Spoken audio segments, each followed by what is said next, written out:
ಶ್ರೀ ಗುರುಭ್ಯೋ ನಮಃ. ಪರಮಗುರುಭ್ಯೋ ನಮಃ. ಶ್ರೀಮದಾನಂದತೀರ್ಥ ಭಗವತ್ಪಾದಾಚಾರ್ಯೇಭ್ಯೋ ನಮಃ. ಹರಿ ಓಂ. ಶ್ರೀ ವೇದಾಂತ ಮಹಾಚಲಂ ಹಿ ಪರಿತ ಸಂಯೋಜ್ಯ ಸೂತ್ರಾಹಿಪಂ ಸದ್ವಾತಾಗಮ ಪೋಷಿತಾತ್ಮಹೃದಯಂ ತತ್ಪೂರ್ವಪಕ್ಷಾಸುರೈಃ ಸಿದ್ಧಾಂತೋಕ್ತಿ ಸುರೇಶ್ವರೈಶ್ಚ ಮಥಿತೋ ಯಃ ಕೃಷ್ಣದುಗ್ಧಾಂಬುಧಿಃ ಸ್ವೀಯಾನಾಮೃತಂ ಪ್ರಯಚ್ಛತಿ ಸಮಾಂ ಪಾಯಾತ್ ಗುಣೋದ್ಯನ್ಮಣಿಃ ಸತ್ಸಂಘಮಾನಸ ಸರೋವರ ಮಧ್ಯವರ್ತಿ ಕೃಷ್ಣಾಂಘ್ರಿಚಾರುಕಮಲಾರ್ಪಿತಚಿತ್ತವೃತ್ತಿಃ ಶಾಸ್ತ್ರಾತಿಮಂಜುಪದರಂಜಿತರಮ್ಯ ಸಂಸತ್ ಆಸ್ಮಾಕಹೃತ್ ಸರಸಿಜೇಸ್ತು ಸಮಧ್ವಹಂಸಃ.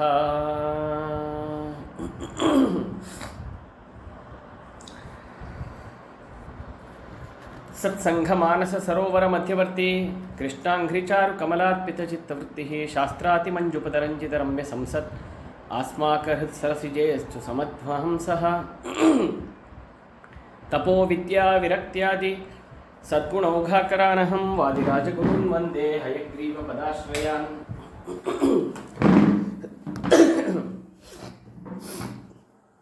ಪೂಜ್ಯಾಯ ರಾಘವೇಂದ್ರಾಯ ಸತ್ಯಧರ್ಮರತಾಯ ಚ ಭಜತಾಂ ಕಲ್ಪವೃಕ್ಷಾಯ ರಮತಾಂ ಕಾಮಧೇನವೇ.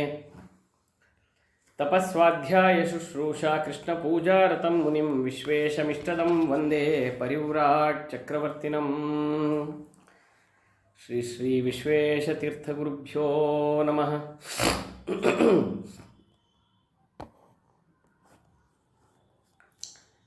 ಭಾವಿ ಸಮೀರ ಶ್ರೀಮದ್ ವಾದಿರಾಜತೀರ್ಥ ಶ್ರೀಪಾದಂಗಳವರಿಂದ ರಚಿತವಾದ ಶ್ರೀ ರುಕ್ಮಿಣೀಶ ವಿಜಯ ಮಹಾಕಾವ್ಯದ 13ನೇ ಸರ್ಗದಲ್ಲಿ ಈವರೆಗೂ 33 ಶ್ಲೋಕಗಳನ್ನು ಯಥಾಮತಿಯಾಗಿ ಅರಿತುಕೊಳ್ಳುವ ಪ್ರಯತ್ನ ಮಾಡಿದ್ದೀವಿ. 38 ಆಗಿದೆ ಅಲ್ಲ? 38. 39ನೇಯ ಶ್ಲೋಕ ಹೀಗಿದೆ. ಸಮಾಗಧಃ ಸಾಧಿತ ಸೈನ್ಯ ಸಿಂಧು ಮದಾಂಧಬುದ್ಧಿ ಮಧುರಾಂ ಜಗಾಮ ಅನೇಕ ದೇಶಾಶ್ರಿತ ಭೂಮಿ ಭಾರ ಹರಸ್ಯ ಸಾರಥ್ಯಕೃತ್ ಅಚ್ಯುತಸ್ಯ. ಸರಿ, ಹಿಂದೆ ಏನು ಮಾಡಿದ್ವಿ? ಈ ಅಸ್ಥಿ ಅನ್ನುವ ಜರಾಸಂಧನ ಮಗಳು ತಂದೆಯ ಬಳಿಗೆ ಹೋಗಿ ಹೇಳಿದ್ಲಂತೆ, ಈ ಥರ ಆಗ್ತಾ ಇದೆ, ಕಂಸ ಇನ್ನೇನು ಸಾಯೋದ್ರಿಂದ ಇನ್ನೇನು ಅಸ್ಥಿ ಅಂದರೆ ಅವಳ ಹೆಸರು ತಕ್ಕಂತೆ ಸಂಸ್ಕೃತದಲ್ಲಿ ಇದ್ದಾಳೆ ಅಂದರೆ ಅವಳು ಒಬ್ಬಳೇ ಉಳ್ಕೋತಾರೆ, ಬೇರೆ ಎಲ್ಲರೂ ಹೋಗ್ತಾರೆ ಅನ್ನೋ ತಕ್ಕಂತೆ ಅವಳು ಹಾಗೆ ಆಗ್ತಾಳೆ ಅಂತ. ಅದನ್ನು ಮಾರ್ಮಿಕವಾಗಿ ವಾದಿರಾಜರು ಏನು ಹೇಳ್ತಾರೆ, ಅವಳು ಹೋಗಿ ತಂದೆ ಮನೆಗೆ ಹೋದ್ಲು ಅಂತ. ತಂದೆ ಮನೆಗೆ ಅವಳು ಕಷ್ಟ ಹೇಳ್ಕೊಳಕ್ಕೆ ಹೋದ್ಲು. ಆದರೆ ವಾದಿರಾಜರು ಏನು ಹೇಳ್ತಾರೆ, ಕೊನೆಗೆ ನಾನು ಒಬ್ಬಳೇ ಉಳ್ಕೊಳ್ಳೋದು, ಇನ್ನೇನು ಎಲ್ಲರೂ ಹೋಗ್ತೀರಾ, ಆದ್ದರಿಂದ ರೆಡಿ ಆಗ್ರಿ ಅನ್ನೋ ಥರ ಹೇಳಕ್ಕೆ ಹೋದ್ಲು ಅಂತ ಹೇಳಿದ್ರು. ಮುಂದೆ ಮಗಳು ಹೀಗೆ ತಿಳಿಸ್ತಾಳೆ, ಕೃಷ್ಣ ಇನ್ನೇನು ಆಕ್ರಮಣ ಮಾಡ್ತಾನೆ, ಕಂಸನನ್ನು ಸಂಹಾರ ಮಾಡ್ತಾನೆ ಅನ್ನೋ ವಿಷಯ ಎಲ್ಲ ಗೊತ್ತಾದ ಮೇಲೆ ಜರಾಸಂಧ ಏನು ಮಾಡ್ದ ಅಂದರೆ, ಮಗಳು ತಿಳಿಸಿದ ಕೂಡಲೇ ಮದದಿಂದ ತನ್ನ ಬುದ್ಧಿಯನ್ನು ಕಳ್ಕೊಂಡ. ಅಹಂಕಾರ, ಏನೋ ತಾನು ಮಾಡಿಬಿಡ್ತೀನಿ ಅಂತ, ಕಂಸನಿಂದ ಆಗದೇ ಇರುವುದನ್ನು ತಾನು ಮಾಡ್ತೀನಿ ಅಂತ ಇವನೇ ಎಷ್ಟೊಂದು ಸತಿ ಹೊಡೆಸ್ಕೊಂಬಂದಿದ್ದಾನೆ. ಆದರೂ ಸಮಾಗಧ ಸಾಧಿತ ಸೈನ್ಯ ಸಿಂಧು, ಜರಾಸಂಧನು ಸಮುದ್ರದಂತೆ ಅಪಾರವಾದ ಸೈನ್ಯವನ್ನೆಲ್ಲ ಕರ್ಕೊಂಡು ಹೋಗ್ತಾನಂತೆ. ಯಾವುದಕ್ಕೆ ಹೋಗ್ತಾನೆ? ಮದಾಂಧ ಬುದ್ಧಿ ಮಧುರಾಂ ಜಗಾಮ, ಮಥುರಾ ಪಟ್ಟಣಕ್ಕೆ ಹೋದನಂತೆ ಕೃಷ್ಣನನ್ನು ಜಯಿಸಬೇಕು ಅಂತ. ಏನಾದರೂ ಮಾಡಲಿ, ನನ್ನ ಅಳಿಯನನ್ನು ಉಳಿಸ್ತೀನಿ, ಕೃಷ್ಣನನ್ನು ಕೊಲ್ತೀನಿ ಅನ್ನೋದಕ್ಕೋಸ್ಕರ ಜರಾಸಂಧ ಮಥುರಾ ಪಟ್ಟಣದ ಕಡೆಗೆ ಹೊರಟ ಅಂತ ಹೇಳ್ತಾರೆ. ಹೋಗಿ ಅನೇಕ ದೇಶಾಶ್ರಿತ ಭೂಮಿ ಭಾರ ಹರಸ್ಯ ಸಾರಥ್ಯಕೃತ್ ಅಚ್ಯುತಸ್ಯ. ಭೂಮಿಯಲ್ಲಿ ಅನೇಕ ದೈತ್ಯರು, ರಾಕ್ಷಸರು, ಇವ್ರದ್ದು ಭಾರ ಜಾಸ್ತಿ ಆಗಿದೆ ಅಂಥೇಳಿ ಭೂದೇವಿ ಬಂದು ಹೇಳ್ಕೊಂಡಾಗ ಆ ಭಾರ ಕಮ್ಮಿ ಮಾಡೋದಕ್ಕೋಸ್ಕರನೇ ಕೃಷ್ಣ ಬಂದಿರೋದು. ಈಗ ಎಲ್ಲ ಭಾರ ಒಂದೇ ಕಡೆ ಬರ್ತಾ ಇದೆ, ಆದ್ದರಿಂದ ಕೃಷ್ಣನಿಗೆ ಇನ್ನೂ ಒಳ್ಳೆಯದಾಯಿತು. ಅವನು ಹುಡ್ಕೊಂಡೋಗಿ ಇವ್ರನ್ನ ಹೊಡಿಬೇಕಾದ್ದಿಲ್ಲ. ಸಮುದ್ರದಂತೆ ಸೈನ್ಯವನ್ನು ಕರ್ಕೊಂಡು ತಾನಿದ್ದಲ್ಲಿಗೆ ಬಂದು ಹೊಡೆಸ್ಕೊಂಡು ಹೋಗೋಕ್ಕೆ ರೆಡಿ ಇದ್ದಾರೆ ಅಂದಮೇಲೆ ಕೃಷ್ಣನಿಗೆ ಸಂತೋಷ ಆಯ್ತಂತೆ. ಅಚ್ಯುತಸ್ಯ, ಅದಕ್ಕೆ ಕೃಷ್ಣನ ಏನಂತ ಕರೀತಾರೆ ಆದರೂ ಅಚ್ಯುತ, ಅವನಿಗೆ ಯಾವ ಚ್ಯುತಿಯೂ ಇಲ್ಲ, ಅವನಿಗೆ ಯಾವ ತೊಂದರೆಯೂ ಇಲ್ಲ. 1000 ಅಲ್ಲ, ಲಕ್ಷಗಟ್ಟಲೆ ಬರಲಿ, ಪರಮಾತ್ಮನ ಏನು ಮಾಡಲಿಕ್ಕೆ ಸಾಧ್ಯ? ಹೀಗಾಗಿ ಅಂತಹ ಕೃಷ್ಣನು ಅನೇಕ ದುಷ್ಟ ಜನರನ್ನು ಒಟ್ಟುಗೂಡಿಸಿ ಬರ್ತಾ ಇರುವಂಥ ಜರಾಸಂಧನ ನೋಡಿ ಪಾಪ ಕಂಸನನ್ನು ಸಂಹಾರ ಮಾಡೋದಕ್ಕೆ ಇವನು ಒಂದಿಷ್ಟು ಕೊಡುಗೆಯನ್ನು ಕೊಡ್ತಾ ಇದ್ದಾನೆ ಅಂತ. ಈಗ ಯಾರಾದರೂ ನಾವು ತೀರ್ಥಕ್ಷೇತ್ರಕ್ಕೆ ಹೋಗೋಕ್ಕಾಗಲ್ಲ, ಅವಾಗೇನು ಮಾಡ್ತೀವಿ, ನಮ್ಮಿಂದ ಆದಷ್ಟು ಒಂದಿಷ್ಟು ಹಣನೋ ನೈವೇದ್ಯಕ್ಕೇನೋ ಒಂದಿಷ್ಟಿದೋ ಅಥವಾ ತೀರ್ಥಯಾತ್ರೆ ಖರ್ಚೋ ಅವ್ರ ಯಾತ್ರೆಗೆ ಬೇಕಾಗಿರೋವಂಥ ವಸ್ತ್ರನೋ ಒಂದಿಷ್ಟು ಸಾಮಾನು ಇವುಗಳನ್ನು ಕೊಟ್ಟು ಕಳಿಸ್ತೀವಿ. ನೋಡಿಪ್ಪ ನಮಗಂತೂ ಆಗ್ತಿಲ್ಲ, ನೀವು ಹೋಗಿ ಬನ್ನಿರಿ, ನಮ್ಮ ಪರವಾಗೂ ಕೂಡ ಸೇವೆ ಮಾಡಿಬಿಟ್ಟು ಬನ್ನಿರಿ ಅಂತ ಹೇಳ್ತೀವಲ್ಲ. ಅದನ್ನು ವಾದಿರಾಜರು ಏನು ಹೇಳ್ತಾರೆ, ಹೀಗೆ ಇವನು ಕೂಡ ನಿನ್ನ ಕೈಲಾದಷ್ಟು ಸೇವೆ ನಾ ಕೊಡ್ತೀನಿ, ತೊಗೊಳ್ರಪ್ಪ, ಒಂದು ಲಕ್ಷ ಜನ ಕೊಡ್ತಾ ಇದ್ದೀನಿ, ಕೃಷ್ಣ ಕಂಸನ ಜೊತೆಗೆ ಇವನು ಕಳಿಸ್ಕೊಡು ಅಂಥೇಳಿ ಕಾಣಿಕೆ, ಹೊರ ಕಾಣಿಕೆ ಅಂತ ಹೇಳ್ತಾರಲ್ಲ, ಈ ಪರ್ಯಾಯ ಹೊರಟಾಗ ಅವಾಗ ಒಂದಿಷ್ಟು ಜನ ಬಂದು ಅವ್ರವ್ರ ಊರುಗಳಿಂದ ತಮ್ಮಿಂದ ಏನಾಗುತ್ತೋ ಅವ್ರವ್ರು ಬೆಳೆದಿರೋವಂಥ ವಸ್ತುಗಳನ್ನು, ಅಕ್ಕಿಯನ್ನು, ಬೇಳೆಯನ್ನು, ಕಾಯಿಯನ್ನು, ತರಕಾರಿಯನ್ನು ಇವನ್ನೆಲ್ಲ ತೊಗೊಂಬಂದು ಕೊಟ್ಬಿಟ್ಟು ಹೋಗ್ತಾರಲ್ಲ. ಹಾಗೆ ಈ ಕೃಷ್ಣ ಕಂಸನನ್ನು ಹೊಡೆದಾಕಕ್ಕೆ ಹೋಗ್ತಾ ಇರೋನಿಗೆ, ತೊಗೊಳಪ್ಪ ನನ್ನಿಂದ ಆದಷ್ಟು ಒಂದಿಷ್ಟು ಸೇವೆ ಅಂಥೇಳಿ ಒಂದಿಷ್ಟು 1000 ಜನರನ್ನ ಕರ್ಕೊಂಬಂದು ಒಪ್ಸೋದಕ್ಕೋಸ್ಕರ, ನೀನು ಯಾಕೆ ಕೃಷ್ಣ ಅಲ್ಲಿ ಇಲ್ಲಿ ಓಡಾಡ್ತೀಯ, ನಾನು ಇರೋ ಕಡೆಯೇ ತಂದು ಕೊಡ್ತೀನಿ, ತಗೋ ನೈವೇದ್ಯ ಮಾಡ್ತೀನಿ ಅಂಥೇಳಿ ಕಂಸನೂ ನೈವೇದ್ಯ ಮಾಡೋಕ್ಕೆ ಅವರೆಲ್ಲರನ್ನೂ ಕರ್ಕೊಂಬಂದೋ ಏನೋ ಅಂತ ವಾದರಾಜರು ಹೇಳ್ತಾರೆ. ಅವನು ಹೊಡೆಯಕ್ಕೆ ಬಂದರೆ ವಾದರಾಜರು ಹೇಳ್ತಾರೆ, ಹೊಡೆಯಕ್ಕೆ ಹೆಂಗ್ರಿ ಬರೋಕ್ಕಾಗತ್ತೆ, ಇವನು ಅಚ್ಯುತ, ಇವನು ಚ್ಯುತಿನೇ ಇಲ್ಲ, ಇವನಿಗೆ ನಾಶವೇ ಇಲ್ಲ, ಅಂತಹ ಪರಮಾತ್ಮನನ್ನು ಯಾರು ಮುಟ್ಲಿಕ್ಕೆ ಸಾಧ್ಯ? ಹೀಗಾಗಿ ಇವನು ಕರ್ಕೊಂಬಂದಿರೋ 1000 ಜನ ಕೃಷ್ಣನ ನೈವೇದ್ಯ ಆಗ್ತಾರೆ ಅಷ್ಟೇ. ಹೀಗಾಗಿ ಕೃಷ್ಣ ಇವರಿಂದನೂ ಒಂದಿಷ್ಟು ನೈವೇದ್ಯವನ್ನು ಸ್ವೀಕಾರ ಮಾಡ್ತಾ ಇದ್ದಾನೆ, ಅಥವಾ ಒಂದಿಷ್ಟು ಬಲವನ್ನು ತೆಗೆದುಕೊಂಡು ಸಹಾಯವನ್ನು ಪಡ್ಕೊಳ್ತೀಯಾನೆ. ಯಾಕೆಂದರೆ ಕಂಸನನ್ನು ಕೊಲ್ತಾ ಇದ್ದಾನಲ್ಲ, ಆ ಒಳ್ಳೆ ಕೆಲಸಕ್ಕೆ ಒಂದಿಷ್ಟು ಜನ ಏನೇನೋ ಕಪ್ಪು ಕಾಣಿಕೆಯನ್ನು ಕೊಡೋದು, ಅವ್ರಿಗೊಂದಿಷ್ಟು ಗಿಫ್ಟ್ಗಳನ್ನೆಲ್ಲ ಕೊಡೋದೆಲ್ಲ ಇರುತ್ತಲ್ಲ ಒಳ್ಳೆ ಕೆಲಸ ಮಾಡೋರಿಗೆ, ಹಾಗೆ ಪಾಪ ಗಿಫ್ಟ್ ಕೊಡೋಕ್ಕೆ ಬರ್ತಾ ಇದ್ದಾನೆ ಅಂತ ವಾದರಾಜರು ಬಹಳ ಮಾರ್ಮಿಕವಾಗಿ ಹೇಳ್ತಾರೆ. ಇಷ್ಟು ಹೇಳಿ, ಗಜೈರಥೌಘೈ ಗಗನಂ ಸ್ಪೃಶದ್ಭಿಃ ಭಟೈರ್ಹಯೈರ್ಭಾಸುರಭೂಷಣೌಘೈ ಜಗಾಮ ಜಾಮಾತೃಪಥೇನ ತಸ್ಮೈ ಚಮೂಮಯಂ ಪ್ರೇಷಯಿತುಂ ಧಿಯೇವ. ಅಷ್ಟೇ ಅಲ್ಲ, ಜರಾಸಂಧ ಬರೀ ಈ ಆಳುಕಾಳುಗಳನ್ನು ಕಳಿಸ್ಕೊಡ್ಲಿಲ್ಲಂತೆ, ದೊಡ್ಡ ಸೈನ್ಯ ಅಂದರೆ ಏನೇನಿರುತ್ತೆ ಗೊತ್ತಲ್ಲ, ಬೇಕಾದಷ್ಟು ದೊಡ್ಡ ದೊಡ್ಡ ಮದಭರಿತವಾದ ಆನೆಗಳು, ರಥಗಳು, ಅವುಗಳಿಗೆಲ್ಲ ಒಳ್ಳೆ ಒಡವೆ ಅಲಂಕಾರಗಳು ಬೇಕಾದಂಗೆ ಮಾಡಿದಾರಂತೆ. ಅಂಥ ಅಲಂಕಾರಗೊಂಡಿರ್ತಕ್ಕಂಥ ಕುದುರೆಗಳು, ಹಯೈರ್ಭಾಸುರಭೂಷಣ ಉಘೈಹಿ ಅಂತೆ, ಒಳ್ಳೆ ಹೊಳಿತಾ ಇರುವಂಥ ಕವಚಗಳನ್ನು ಹಾಕ್ಕೊಂಡು ಅಲಂಕೃತಗೊಂಡಿರುವಂತಹ ಕುದುರೆಗಳನ್ನು ಇದ್ರ ಜೊತೆಗೆ ಕೊಟ್ಟಿದ್ದಾನಂತೆ. ಹೀಗೆ ಸಿಪಾಯಿಗಳ ಜೊತೆಗೆ ಜರಾಸಂಧ ಆನೆಗಳನ್ನು, ಕುದುರೆಗಳನ್ನು, ಒಡವೆಗಳನ್ನು, ರಥಗಳನ್ನು, ಭೂಷಣಗಳನ್ನು ಎಲ್ಲವನ್ನೂ ಕೊಟ್ಟು ಮಥುರಾ ಪಟ್ಟಣಕ್ಕೆ ಅವನು ಕಳಿಸಿದ್ನಂತೆ. ಮುಂದೆ ಅವನು ಅದನ್ನೆಲ್ಲ ಕರ್ಕೊಂಡು ಬಂದ ಅಂತಾರೆ. ಇದು ಈ ಯಾತಕ್ಕೆ ಇಷ್ಟೊಂದೆಲ್ಲ ಮಾಡ್ತಾ ಇದ್ದಾನೆ ಅಂತ ಹೇಳಿದ್ರೆ, ಇವರೆಲ್ಲರೂ ಹೋಗೋದು ಗ್ಯಾರಂಟಿ. ಮತ್ತು ಅಷ್ಟೇ ಅಲ್ಲದೆ ಅಳಿಯನ ಮನೆಗೆ ಬರಬೇಕಾದ್ರೆ ಸುಮ್ಮನೆ ಬರಬಾರ್ದು. ಈಗ ಕಂಸ ಎಲ್ಲಿದ್ದಾನೆ? ನರಕದಲ್ಲಿ ಹೋಗ್ತಾನೆ. ನರಕಕ್ಕೆ ಹೋಗಬೇಕಾದ್ರೆ ಅಳಿಯಂದರು ಎಲ್ಲೋ ಪಾಪ ದೂರ ವಿದೇಶಕ್ಕೆ ಹೋಗ್ತಿದ್ದಾರಲ್ಲ, ಫಾರಿನ್ಗೆ ಹೋಗ್ತಾರೆ ಅಂದರೆ ಅವರಿಗೆಲ್ಲ ಒಂದಿಷ್ಟು ಚಟ್ನಿ ಪುಡಿ ಉಪ್ಪಿನಕಾಯಿ ಎಲ್ಲ ಮಾಡಿಕೊಟ್ಟು ಕಳಿಸ್ತಾರಲ್ಲ. ಹಾಗೆ ವಾದರಾಜರು ಹೇಳ್ತಾರೆ, ಇವನು ಈ ಕುದುರೆಗಳನ್ನು, ಆನೆಗಳನ್ನು, ಭೂಷಣಗಳನ್ನು ಎಲ್ಲ ಯಾರಿಗೆ ಕೊಟ್ಟು ಕಳಿಸ್ತೀಯ ಅಂದರೆ ಕೃಷ್ಣನ್ ಕೊಡಿಸ್ತಾನಂತೆ. ನಮ್ಮ ಅಳಿಯಂದ್ರಲ್ಲಿ ಇದ್ದಾರಲ್ಲಪ್ಪ, ನರಕದಲ್ಲಿ ಇರ್ತಾರಲ್ಲ, ಅವ್ರಿಗೆ ದಯವಿಟ್ಟು ತೊಗೊಂಡೋಗಿ ಒಪ್ಪಿಸ್ಬಿಡಪ್ಪ, ತುಂಬ ಕಷ್ಟಪಡ್ತಾ ಇದ್ದಾರೆ ಅಂಥೇಳಿ ಆ ಅಳಿಯಂದ್ರಿಗೆ ಕೊಟ್ಟು ಕಳಿಸೋದಕ್ಕೋಸ್ಕರ, ಕಂಸನಿಗೆ ಕೊಟ್ಟು ಕಳಿಸೋದಕ್ಕೋಸ್ಕರ ಬೇರೆಯವರು ಉಪ್ಪಿನಕಾಯಿ ಚಟ್ನಿ ಪುಡಿ ಕೊಟ್ಟು ಕಳಿಸಿದರೆ, ಇವನು ಇಲ್ಲಿ ಎಲ್ಲ ರೀತಿಯಾದಂಥ ಕುದುರೆಗಳನ್ನು, ಆನೆಗಳನ್ನು, ರಥಗಳನ್ನು, ಭೂಷಣಗಳನ್ನು, ಇವರು ಸಿಪಾಯಿಗಳನ್ನು ಎಲ್ಲರನ್ನೂ, ಆಳುಕಾಳುಗಳನ್ನು ಅವನ ಸೇವೆಗೋಸ್ಕರ ನರಕದಲ್ಲಿ ಇವೆಲ್ಲ ಉಪಯೋಗಕ್ಕೆ ಬರಲಿ ಅಂಥೇಳಿ ಕೊಟ್ಟು ಕಳಿಸ್ದ ಅಂತ. ಜಗಾಮ ಜಾಮಾತೃ ಪಥೇನ ತಸ್ಮೈ. ಅಳಿಯಂದ್ರು ಹೋಗೋ ದಾರಿನಲ್ಲಿ ಪಾಪ ಕಷ್ಟ ಆಗಬಾರ್ದು, ಆನ್ ದಿ ವೇ ಕ್ಯಾರಿಯರೆಲ್ಲ ಬೇಕಲ್ಲ ಮಧ್ಯದಲ್ಲಿ, ಆ ಕ್ಯಾರಿಯರ್ ಆಗಿ ಮಧ್ಯದಲ್ಲಿ ಇದನ್ನ ಲಂಚ್ ಬಾಕ್ಸ್ ಆಗಿ ಇದನ್ನೆಲ್ಲ ಕೊಟ್ಟು ಕಳಿಸ್ದ. ಚಮೂಮಯಂ ಪ್ರೇಷಯಿತುಂ ಧಿಯೇವ. ಇಡೀ ಚಮು ಅಂದರೆ ಸೈನ್ಯ. ಆ ಸೈನ್ಯವನ್ನು ಕಂಸನಿಗೋಸ್ಕರ ಗೌರವದಿಂದ ಅಳಿಯಂದ್ರ ಮನೆಗೆ ಹೋಗ್ಬೇಕಾದ್ರೆ ಬರೀ ಕೈಯಲ್ಲಿ ಹೋಗಬಾರ್ದು ಅನ್ನೋಕ್ಕೋಸ್ಕರ ಇದನ್ನೆಲ್ಲ ತೊಗೊಂಬಂದು ಕೊಟ್ಟನೋ ಏನೋ ಅನ್ನೋ ರೀತಿಯಲ್ಲಿ ನರಕಕ್ಕೆ ಹೋಗುತ್ತಿರುವಂಥ ಕಂಸನಿಗೆ ಅವನು ಸಲ್ಲಿಸಿದಂತಹ ಹೊರೆಕಾಣಿಕೆ ಇದಾಗಿದೆ ಅಂತ ವಾದಿರಾಜರು ಹೇಳ್ತಾ ಇದ್ದಾರೆ. ಅಂದರೆ ಇವರೆಲ್ಲರೂ ಹೋಗ್ತಾರೆ, ಕಂಸ ಸತ್ತ ಮೇಲೆ ಅವನ ಜೊತೆಗೆ ಇವು ಎಲ್ಲ ಸಾಯತ್ತವೆ. ಆದ್ದರಿಂದ ಯಾವಾಗಲೂ ಅಷ್ಟೇ, ಈಗ ದೊಡ್ಡ ದೊಡ್ಡವರು ಶ್ರೀಮಂತರುಗಳು ಅವರೆಲ್ಲ ಸತ್ತಾಗ ಏನಾಗುತ್ತೆ, ಅವ್ರು ಸತ್ತರೆ ಅವ್ರ ಮೇಲಿರೋ ಒಡವೆಗಳನ್ನು ಅವ್ರ ಜೊತೆಗೆ ಇರೋವಂಥದ್ದನ್ನೆಲ್ಲ ತೆಗಿತಾರೆ ಯಾರ, ಹಾಗೆ ದಹನ ಮಾಡಿಬಿಡ್ತಾರೆ.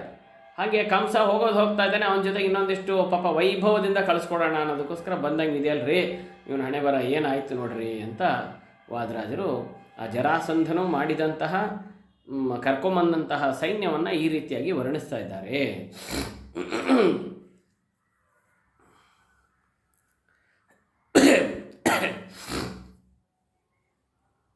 ಬಹಳ ಚೆನ್ನಾಗಿದೆ ಇಲ್ಲಿ. ಅದಕ್ಕೆ ಉತ್ಪ್ರೇಕ್ಷಾಲಂಕಾರ ಅಂತ ಕರೀತಾರೆ. ಕಾವ್ಯಶಾಸ್ತ್ರದ ಪ್ರಕಾರ ಉತ್ಪ್ರೇಕ್ಷಾಲಂಕಾರ ಅಂದರೆ ಅವನು ಹೋಗಿದ್ದು ಯಾವುದೋ ಕಾರಣಕ್ಕೆ, ಇವರು ಇನ್ನೊಂದು ರೀತಿಯಾಗಿ ಅದನ್ನು ಉತ್ಪ್ರೇಕ್ಷಿಸೋದು. ಅವನು ಹೋಗ್ತಾರೆ, ಸೈನ್ಯ ಎಲ್ಲ ಕರ್ಕೊಂಡೋಗಿ ಕಂಸನ್ನ ಸಪೋರ್ಟ್ ಮಾಡೋಣ ಅಂತ ಹೋದರೆ, ಕಂಸನ್ನ ಸಪೋರ್ಟ್ ಏನು ಮಾಡೋದು, ನರಕಕ್ಕೆ ಹೋಗೋದು ಅವ್ನು ಗ್ಯಾರಂಟಿ ಆಯಿತು, ಅವ್ನ ಟಿಕೆಟ್ ಕನ್ಫರ್ಮ್ ಆಗಿದೆ. ಅದ್ರ ಜೊತೆಗೆ ಇನ್ನೊಂದಿಷ್ಟು ಕಾರ್ಗೋನಲ್ಲಿ ಕಳಿಸ್ಕೊಡ್ತಾರಲ್ಲ ಅದಕ್ಕೆ ಕಳಿಸ್ಕೊಟ್ಟಂಗೆ ಆಯಿತು, ಅಷ್ಟೇ ಹೊರತಾಗಿ ಇಲ್ಲಿ ಬೇರೆ ಇನ್ನೇನು ಮಾಡೋಕ್ಕೆ ಸಾಧ್ಯ ಇಲ್ಲ ಅಂತ ವಾದಿರಾಜರು ಉತ್ಪ್ರೇಕ್ಷಿಸ್ತಾ ಇದ್ದಾರೆ. ಕಂಸನ ದಾರಿಯಲ್ಲಿ, ನರಕದ ದಾರಿಯಲ್ಲಿ ಕಂಸನಿಗೆ ಸಹಾಯವಾಗುವ, ಕಂಸನಿಗೆ ಗೌರವವನ್ನು ಕೊಡುವಂತಹ ವಸ್ತುಗಳನ್ನು ಕಳಿಸ್ಕೊಟ್ಟ ಅಂತ ಹೇಳಿ ಉತ್ಪ್ರೇಕ್ಷಿಸ್ತಾ ಇರೋದ್ರಿಂದ ಇದು ಉತ್ಪ್ರೇಕ್ಷಾಲಂಕಾರ ಅಂತ ಇಲ್ಲಿ ಕಾವ್ಯಶಾಸ್ತ್ರದ ಪ್ರಕಾರ ನಾವು ತಿಳ್ಕೊಳ್ಬೇಕು. ಮುಂದೆ 41ನೇ ಶ್ಲೋಕದಲ್ಲಿ ಕುಂತೈ ಕುಠಾರೈ ಕುದ್ದಾಲೈ ಬಭಂಜುರ್ ಭಗವತ್ಪುರೀಂ ಆದ್ಯಾಂ ಉಪನಿಷದ್ವಿದ್ಯಾಂ ಕುತರ್ಕೈರಿವ ವಾದಿನಃ. ಜರಾಸಂಧನ ಭಟರು ಏನು ಮಾಡ್ತಾರಂತೆ, ಎಲ್ಲ ರೀತಿಯಾದಂತಹ ಆಯುಧಗಳನ್ನು ತೊಗೊಂಡು ಹೋಗ್ತಾ ಇದ್ದಾರೆ.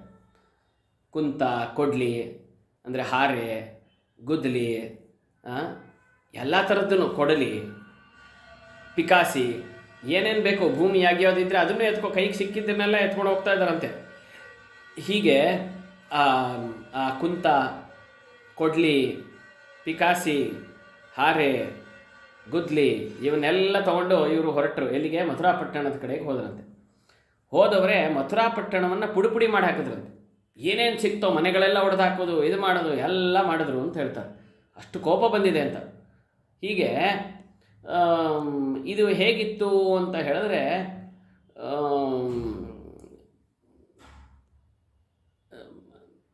ಕೈಲಾಗದೆ ಇರೋನು ಮೈಯೆಲ್ಲ ಪರ್ಚ್ಕೊಂಡ್ರು ಅಂತ ಹೇಳ್ತಾರಲ್ಲ, ಹಾಗೆ ಈ ಕಂಸನ ಪಟ್ಟಣ ರೀ ಮಥುರಾಪಟ್ಟಣ. ಕಂಸ ಆಳ್ತಾ ಇರೋದು, ಅಳಿಯನ್ನು ರಕ್ಷಣೆ ಮಾಡ್ಕೊಳ್ಳಿಕ್ಕೆ ಯೋಗ್ಯತೆ ಇಲ್ಲದೆ ಇದ್ದರೂ ಅವನು ಸೈನ್ಯದವರೆಲ್ಲ ಏನು ಮಾಡ್ತಾರಂತೆ, ಕೃಷ್ಣ ಒಳಗೆ ಹೋಗ್ಬಿಟ್ಟಿದ್ದಾನೆ ಅವನನ್ನು ಬಿಡಬಾರ್ದು ಅನ್ನೋ ಕೋಪದಲ್ಲಿ ಮಥುರಾಪಟ್ಟಣದನ್ನೆಲ್ಲ ಪುಡಿ ಮಾಡಾಕ್ತಾರೆ. ಸಿಕ್ಕಿದ ಮನೆ ಹೊಡೆಯೋದು ಇದು ಮಾಡ್ತಾರಲ್ಲ ಎಷ್ಟೋ ಜನ ದುಷ್ಟರುಗಳು. ಅವರಿಗೆ ಏನು ಪೊಲೀಸ್ ವ್ಯಾನ್ಗಳನ್ನು ಸುಟ್ಟು ಬಿಡೋದು, ಇವ್ರಿಗೆ ಅದನ್ನು ಮಾಡೋಕ್ಕಾಗಲಿಲ್ಲ ಅಂಥೇಳಿ ನಮ್ಮ ಪಬ್ಲಿಕ್ ಪ್ರಾಪರ್ಟಿ, ನಮ್ಮ ಟ್ಯಾಕ್ಸಿಂದನೇ ಇರೋವಂಥದ್ದು ಯಾವುದೋ ವಸ್ತುನ ಅದನ್ನು ನಾವು ಹಾಳು ಮಾಡ್ತೀವ. ಆದರೆ ಅಂಥ ದುಷ್ಟರ ಕೆಲಸನೇ ಅದು. ಅವರು ಹಿಂದೆ ಮುಂದೆ ಆಲೋಚನೆ ಇಲ್ಲದೆ ಇರೋರು ಇದೇ ಕೆಲಸ ಮಾಡ್ತಾರೆ. ಇವರು ಅದನ್ನೇ ಮಾಡಿದ್ರು. ಕುಂತೈ ಕುಠಾರೈಹಿ ಕುದ್ದಾಲೈಹಿ ಬಭಂಜುರ್ ಭಗವತ್ಪುರೀಂ. ಇವಾಗ ಯಾರ್ಯಾರು ಈ ರೌಡಿಗಳು ಪುಡಾರಿಗಳೆಲ್ಲ ಮಾಡ್ತಾರಲ್ಲ, ಇವರಿಗೆಲ್ಲ ಇವರೇ ರೋಲ್ ಮಾಡೆಲ್ಗಳು. ಆವಾಗಲೂ ಜರಾಸಂಧನ ಕಡೆಯವರು ಅವಾಗ ಮಾಡಿ ತೋರಿಸಿದ್ದನ್ನೇ ಇವ್ರು ಇವತ್ತು ಮಾಡ್ತಾಯಿದ್ದಾರೆ ಅಷ್ಟೇ ಹೊರತಾಗಿ ಹೊಸದೇನಿಲ್ಲ ಇದು. ಹೀಗಾಗಿ ಕುಂತೈಹಿ ಕುಠಾರೈಹಿ ಕುದ್ದಾಲೈಹಿ ಬಭಂಜು ಭಗವತ್ಪುರೀಂ. ಆ ಭಗವಂತನ ಪಟ್ಟಣ ಅಂದರೆ ವಾಸ್ತವಿಕವಾಗಿ ಮೂಲತಃ ಅವನದೇ ತಾನೇ, ಅದು ಕೃಷ್ಣಂದೇ ಊರು, ಅವ್ರ ತಾತಂದೇ ಊರದು. ಅಂತಹ ಆ ಒಂದು ಕಂಸನ ಪುರಿಯಾದ ಮಥುರಾ ಪಟ್ಟಣವನ್ನು ಆದ್ಯಾಂ ಉಪನಿಷದ್ವಿದ್ಯಾಂ ಕುತರ್ಕೈರಿವ ವಾದಿನಃ. ಕುತರ್ಕಿಗಳು ಹಾಗೆ ಮಾಡ್ತಾರಂತೆ. ಅನಾದಿ ಕಾಲದಿಂದ ಇರತಕ್ಕಂತಹ ಉಪನಿಷತ್ತುಗಳ ಮೇಲೆ ದೋಷಾರೋಪಣವನ್ನು ಮಾಡ್ತಾರೆ. ಅಂದರೆ ಈ ಊರು ಉಪನಿಷತ್ತು ಮೇಲ್ಮೇಲೆ ಇದೆಯಲ್ಲ, ಉಪನಿಷತ್ನ ಹಿಂಗೆ ಹೇಳಿಬಿಟ್ಟಿದ್ದಾರೆ ಹಂಗೆ ಹೇಳಿಬಿಟ್ಟಿದ್ದಾರೆ ಅಂಥೇಳಿ, ಉಪನಿಷತ್ತು ಅನ್ನೋದು ಮೊದಲು ಪುಟ್ ಮಕ್ಕಳನ್ನು ಗುರುಕುಲದಲ್ಲಿ ವಿದ್ಯಾರ್ಥಿಗಳಿಗೆ ಏನು ಮಾಡ್ತಾರೆ, ಗುರುಗಳು ಹತ್ತಿರ ಕೂಡಿಸ್ಕೊಂಡು ಉಪದೇಶ ಮಾಡ್ತಾರೆ ಕಥೆಗಳ ಮೂಲಕ. ಚಿಕ್ಕ ಈ ತೈತ್ರಿಯ ಉಪನಿಷತ್ತು, ಈಶಾವಾಸ್ಯ ಉಪನಿಷತ್ತು ಅಂತೆಲ್ಲ ಇದೆ. ಇವೆಲ್ಲ ಸಾಮಾನ್ಯವಾಗಿ ಅರ್ಥವಾದ ಮೇಲೆ ಆಮೇಲೆ ಒಳಗಡೆ ವೇದಗಳು, ಸೂತ್ರಗಳು, ಭಾಷ್ಯಗಳು ಇವನ್ನೆಲ್ಲ ಪಾಠ ಮಾಡ್ತಾರೆ. ಹಾಗೆ ಈ ಉಪನಿಷತ್ತನ್ನು ಇನ್ನೂ ಒಳಗೆ ಹೊಕ್ಕೇ ಇಲ್ಲ ವೇದಗಳ ಒಳಗಡೆ. ಈ ಉಪನಿಷತ್ತಿನ ಮೇಲ್ಮೇಲೆ ಕಾಣೋದನ್ನೇ ಇದು ತಪ್ಪಿದೆ, ಹಾಗಿದೆ, ಹೀಗಿದೆ ಅಂತ ಹೇಳಿ ಅದನ್ನು ಭಂಗ ಮಾಡುವ ಹಾಗೆ ಒಳಗೆ ಹೋದರೆ ತಾನೇ ಗೊತ್ತಾಗತ್ತೆ ಏನು ನಿಮ್ಮ ಹಣೆ ಬರ ಅಂತ. ಒಳಗೆ ಹೋದರೆ ಆಮೇಲೆ ನಿಮ್ಮನ್ನು ಖಂಡಾತುಂಡವಾಗಿ ಮಾಡಕ್ಕೆ ಬಿಡ್ತಾರೆ. ವೇದದ ಒಳಗಡೆ ಪ್ರವೇಶ ಮಾಡಿದ್ರೆ ಆಮೇಲೆ ನೀವಲ್ಲಿ ಏನೂ ನಿಮ್ಮದು ನಡೆಯಲ್ಲ. ಯಾಕೆಂದರೆ ನಿಮ್ಮದಿರೋದು ನಾಲೆಡ್ಜು ತುಂಬ ಕಡಿಮೆ. ಹಾಗಾಗಿ ಉಪನಿಷತ್ತಿನ ವಾಕ್ಯಗಳು ಚಿಕ್ಕ ಮಕ್ಕಳಿಗೋಸ್ಕರ ಇಟ್ಟಿರುವಂಥದ್ದು, ಸುಲಭವಾಗಿ ಸರಳವಾಗಿ ಸಾಮಾನ್ಯವಾಗಿ ಎಲ್ಲ ಮಕ್ಕಳಿಗೆ ಅರ್ಥವಾಗಲಿ ಅಂತ ಶುರು ಮಾಡೋಕ್ಕೋಸ್ಕರ ಇಟ್ಟಿರೋದು.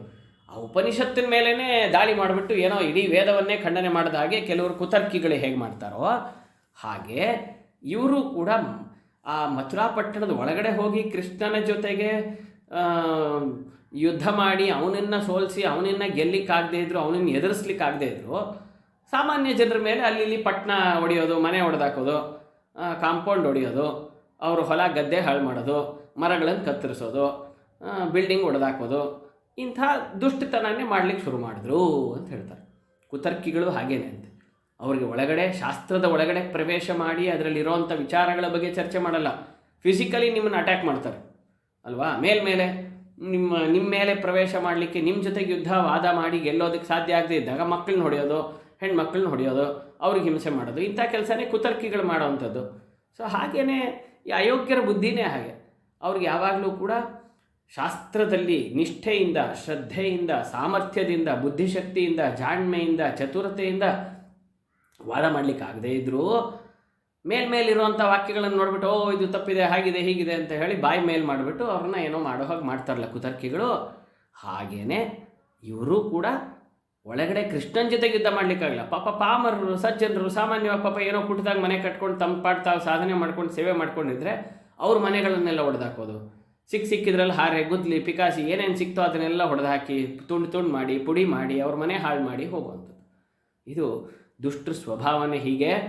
ಆದ್ದರಿಂದ ಇದೇನು ಹೊಸದಲ್ಲ, ಈ ಕುತರ್ಕಿಗಳೇ ಹೀಗೆ.